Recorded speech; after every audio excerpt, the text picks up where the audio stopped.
Hello everyone, Gupta-Sunderji here once again with another strategy in our continuing video series on productivity tools for leaders. In today's episode, I'd like to focus on how to become more efficient in using voicemail.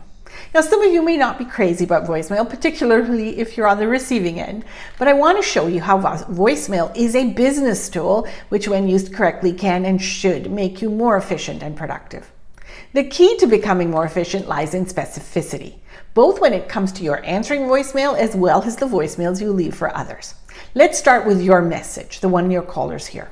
Whatever you do, don't use the automated attendant voice. It implies that you don't care enough to understand how to record a greeting. And if you don't have the time or the intellect to personally record a greeting, what else does that say to your callers? Yeah, exactly. So let me give you a bad example and a good example of the message that people hear when they call you. Here's a bad one. Hi, this is Merge. I can't come to the phone right now, but please leave a message and I'll call you back as soon as possible. Here's a good example. Hi, this is Merge. I'm sorry I've missed your call. This week I'll be in my office on Monday and Tuesday. On Wednesday I'm flying to Vancouver, which is where I'll be speaking at a client event for the balance of the week. Please leave me your name, your number. Tell me how I can help you. I pick up messages frequently and I'll make sure that either I or someone gets back to you promptly. Now note that there's some very significant changes between the two examples. First of all, tell people where you are, not where you're not. Say, I'm in the office this week, or I'll be tied up in sales meetings for most of today. This may seem trivial, but it is subtly more powerful than you might realize.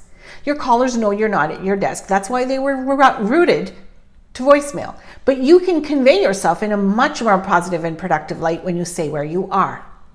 Second, ask your callers to leave specifics. That way you can be prepared when you call back. If the caller simply says, call me, you have to phone to find out what the problem is and then call again once you've gathered the required information. Not an efficient use of anyone's time. You can't make your callers leave detailed messages, but asking will definitely improve the odds. Third, tell callers when they can expect to hear back from you or offer them an alternative number to phone. Say, I'll return all calls tomorrow, or press 0 to be transferred to our receptionist. So this is what your voicemail message should say. But now let's talk about the messages you leave for others. Here, let me give you a bad example and a good example. Here's the bad one. Hi, this is James from Acme Transport. Call me at 905-555-1212. And the odds are so high that James rattled off his phone number way too fast. So you'll probably have to listen to the message several times to get it. That was the bad example. Here's the good example. Hi Merge, this is James from Acme Transport. I'm calling to confirm your engagement details for this Friday.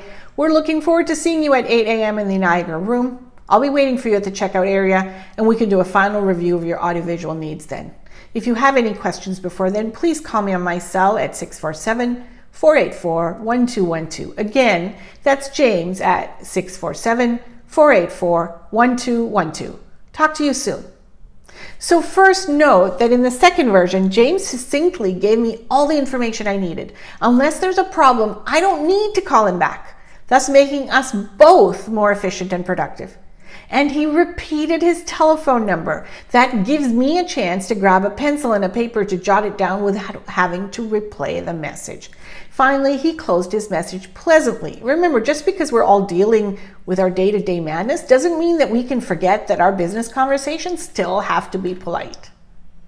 See, voicemail can make you more efficient and productive, but you have to give some deliberate thought and structure to both your outgoing recording and the messages you leave for others.